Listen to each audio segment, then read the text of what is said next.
Assalamualaikum warahmatullahi wabarakatuh. Sampai juga karantina hari ketiga. Menu sarapan hari ini. Apa bah menu sarapannya bah? Yuk bubur, bubur. Apa ini? Masya Allah. Daging. Ini apa nih? Ini daging kayaknya. Ini yang putih-putih nih loh bah. Keju. Sambal. Oh iya, dua ini minta lagi bah. Satu porsi bah, 3 orang bah. Ini roti. Oh masya Allah, ini menu-menu luar biasa nih. Mumpung masih pagi nggak jadi puasa lah, kacau masya Allah. Ini oh iya, ini kayak kemarin nih. Allah Akbar, nikmatnya.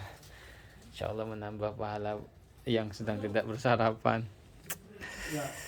Ayo Pak Yai, sambil sarapan kita cerita-cerita Pak Yai. Ini 3%. I will give you 3%. Look at Look, 3%, finish. Only two. Look at What? 1, 2. Look, Listen. 1, 2. 1%, 2%, one packet. Tamam. 2%, 1 package. Yeah. How come? Look, I can know. Okay. you don't know. No. This is a restaurant management. I am not manager. Okay. Then I will contact the manager. Okay, no problem. Okay. Okay, thank I you. need to tray. Can you give me? Oh, the tray. Okay. This is the tray. Okay. Tray. Here you are. Thank you. Ya, katanya Pak, memang ini jatahnya untuk satu kamar. Nanti kita nambah lagi. Ya, itulah ya. Kita di kamar ini isi 3 orang, tetapi jatah makannya 2. Sebenarnya kemarin sudah dikoordinasikan, tadi malam sudah dapat 3. Ini mungkin beda yang incas, jadinya enggak tahu gitu. Betul ya Pak Yai ya? betul. Alhamdulillah ini kita sudah karantina hari ke-3. Jadi sambil sarapan Pak Yai, monggo sharing bagaimana selama 3 hari ini karantina, tips-tips apa yang bisa Pak Yai disampaikan agar rekan-rekan yang besok-besok karantina itu bisa lebih memaksimalkan waktu dalam penggunaannya Pak Yai. Iya. Jadi pertama saya sapa dulu. Boleh Pak Yai. Assalamualaikum warahmatullahi wabarakatuh. Waalaikumsalam warahmatullahi wabarakatuh. Patut bersyukur di masa karantina selama beberapa hari di hotel ini kita sudah mendapatkan layanan makan yang menurut saya luar biasa. Dan betulan tebeng lapar. Insya Allah ini adalah makanan bergizi, penuh gizi. Cuma cara makannya memang tidak ada piring yang bisa dipakai sehingga harus seperti ini dan dengan cara digigit. Oh, ini Nanti saya gigit kayak burger Pak Yai kayak ini. burger ya. Akhirnya dibuat seperti burger lah. Ya mungkin ini kita jadikan piring dulu. Nah, beberapa tip yang bisa dilakukan di masa karantina tentu saja pertama harus dimulai dengan niat yang baik, niat yang kuat, sehingga dari niat itu memunculkan rasa syukur kita kepada Allah. Apapun ketika dilandasi dengan perasaan senantiasa bersyukur kepada Allah, maka tidak akan ada satu tindakan pun yang akan keluar dari koridor tatanan hukum agama yang sebenarnya. Insya Allah kita tidak akan mengeluh, kita tidak akan menyalahkan orang lain, atau paling tidak apapun yang diberikan akan menjadi sebuah kenikmatan luar biasa dari Allah Subhanahu wa taala. Dan itu harus, karena perjalanan kita bukan sekedar perjalanan wisata semata-mata, tapi perjalanan untuk dita'abbud kepada Allah Subhanahu wa taala. Itu mungkin yang pertama. Yang kedua, kita harus lebih memaksimalkan menata waktu dengan sebaik-baiknya. Barangkali dimulai dari sholat subuh, walaupun tidak di Masjidil Haram, kita harus melakukannya dengan berjamaah di kamar.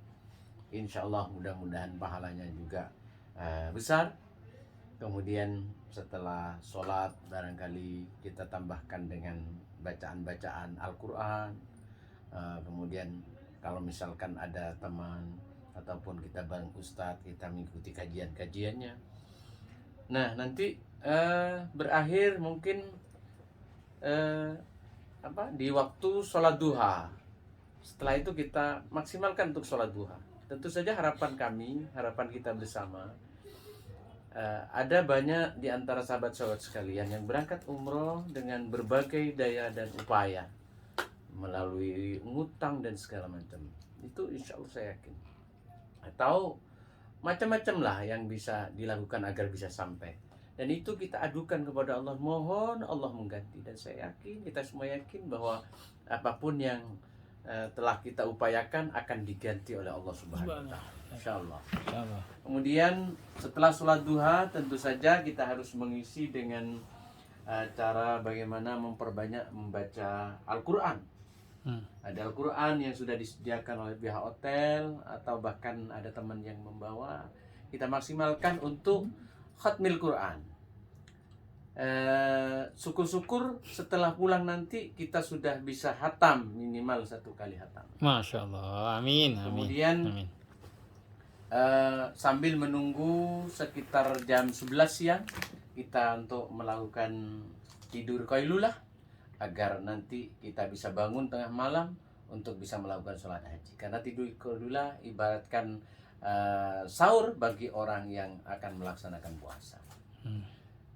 Ada sholat subuh, sholat duhur, kemudian setelah sholat duhur tentu saja kita harus mengisinya bukan cuma dengan, mohon maaf, dengan merokok, karena memang ini di hotel tidak boleh merokok. Kita harus mengisi dengan kajian. Kalau ada yang bisa mengisi kajian, kita harus senantiasa menyerap ilmu, ta'lim, kemudian juga memperbanyak membaca sholawat. Dan sekali lagi khatmil Quran kita upayakan minimal dalam 1 perjalanan umrah ini kita minimal 1 kali hatam. Kemudian setelah itu barangkali kita perlu bersih-bersih ya. Bersih-bersih di kamar, bersih-bersih. Sekali lagi bagian dari cara mengisi adalah hikmah. Melayani sahabat-sahabat teman-teman yang lain di kamar. Ataupun ada sampah-sampah yang berserakan, hendaknya bisa kita lakukan, dan itu insya Allah bagian dari ibadah. Karena hikmah memberikan kesenangan kepada orang lain. Sambil asar, menunggu setelah sholat asar, kita lakukan zikiran juga, khatmil Quran lagi. Insya Allah saya yakin dalam 1 perjalanan ini akan hatam 1 kali hataman minimal. Setelah sholat isya dan maghrib, apalagi di waktu maghrib dan isya, tentu saja ini adalah waktu mustajabah. Selain tempatnya mustajabah, waktunya mustajabah, maka tidak ada alasan bagi Allah untuk menolak doa kita. Di saat itulah mungkin kita harus lebih maksimalkan waktu maghrib dan isya, antara adzan dan iqamah, agar perjalanan ini yang belum tentu bulan depan atau bahkan tahun depan kita bisa balik lagi, dengan segala daya dan kekuatan kita maksimalkan untuk bisa memperbanyak ibadah kepada Allah Subhanahu wa Ta'ala. Dan tentu saja setelah sholat isya kita tidak boleh bergadang terlalu malam agar bisa bangun lebih awal di penghujung malam. Insya Allah jam 9 sudah istirahat, agar dengan harapan dan niatan kita tentu saja bismillah kita berdoa kepada Allah, mudah-mudahan Allah bangunkan kita untuk bisa melakukan sholat tahajud sampai qiyamul lail, sampai sholat subuh, apalagi diisi dengan memperbanyak bacaan sholawat, kemudian Al-Quran. Subhanallah, subhanallah. Insya Allah nilai ibadah umrah kita akan menjadi ibadah umratan maqbulah, wa dhanban maghfura, wa sya'yan mashkura, wa tijaratan lan tabur. Insyaallah. Insyaallah. Baik, itu dari sisi ibadah, bagaimana memaksimalkan waktu-waktu kita ketika karantina. Nah, bagaimana kalau dari sisi fisik? Ini ya kayak Abah, ini ada Abah Mas Duki umurnya 65 tahun. Gimana, Bah? Masih sehat nampaknya, Bah? Alhamdulillah, Masya sehat. Allah. Teman-teman. Apakah ada ini, Bah, tips-tips untuk menjaga fisik tetap fit seperti ini, Bah? Karena banyak jamaah-jamaah itu seusia dengan Abah ini yang perlu harus tahu bagaimana ini, Abah. Maksudnya resepnya gitu, Mas? Iya, resep Untuk biar sehat. tetap fit nih, Bah. Ini kan tetangga sebelah sudah infonya sakit, Bah, nggak bangun-bangun. Nah, Abah ini Masya Allah seger ini. Bagaimana tipsnya nih, Bah? Terutama saya rasa banget lah. Mempertahankan agar kita tetap sehat. Jadi terutama tidak terlalu banyak pikir. Terus yang kedua terasa cinta atau kangen yang belum kita melihat dari dekat, yaitu Rasulullah SAW, dan belum merasakan ibadah di Masjid Nabawi ini. Resep terutama saya tidak terlalu banyak mikir gitu aja. Iya. Oh, jadi intinya kalau sudah sepuh ini jangan sampai banyak mikir ya, Bah ya. Terlalu banyak mikir. Menjaga pola Ya, pikir. menjaga pola pikir yang di rumah sudah diserahkan ke Allah ya, Bah ya. Fokus pada kerinduan Rasul ya, Bah ya. Ya. Masya Allah, betul sekali itu ya. Dan mungkin yang perlu sedikit saya tambahi, ini menu tidak sama dengan di rumah. Menu ini kalau saya lihat ini Abah maupun Pak Yai ini semuanya dihabiskan, tidak ada pemilih ya. Insya Allah ini yang jadi wasilah beliau salah satunya tetap sehat.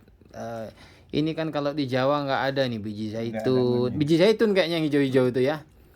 Tomat ini. Iya, biji zaitun tuh katanya apa Mbak Nabila kemarin yang warna hitam itu, Pak Yai. Ini harus dihabiskan ya, harus dihabiskan untuk menjaga fisik. Dan jangan lupa sedikit olahraga. Kalau saya lihat Abah ini nggak tidur terus di kamar, beliau ada aja kegiatannya, cuci-cuci, jalan, bangun ini. Jadi sebisa mungkin harus ada tetap gerakan. Kalau yang masih muda bisa dengan olahraga kecil, sit up, push up seperti itu.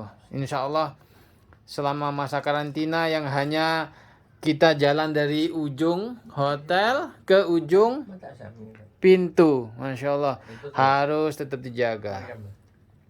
Jadi untuk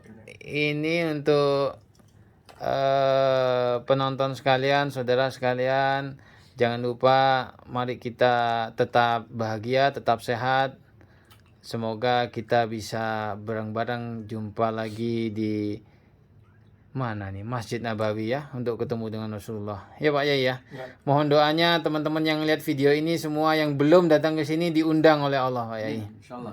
Insyaallah, amin ya. Baik. Ini sawi segar. Tidak tahu ini apa persis dengan yang di Indonesia. Cuma saya rasakan ini selain segar, ini mudah dan Maduran dikail. Dikail ya Pak Yai. Dikail. Iya, ini kebetulan Pak Yai ini ya, apa dari Madura kebetulan ini. Madura, bukan Madura ya Pak, Jember ya. Jember. Pandalungan ya. Keturunan Jawa. Salah. Kelahiran Jawa, keturunan Madura. Begitu Pak Yai ya. Ras Madura. Baik. Bahasa ibu bahasa Madura. Baik.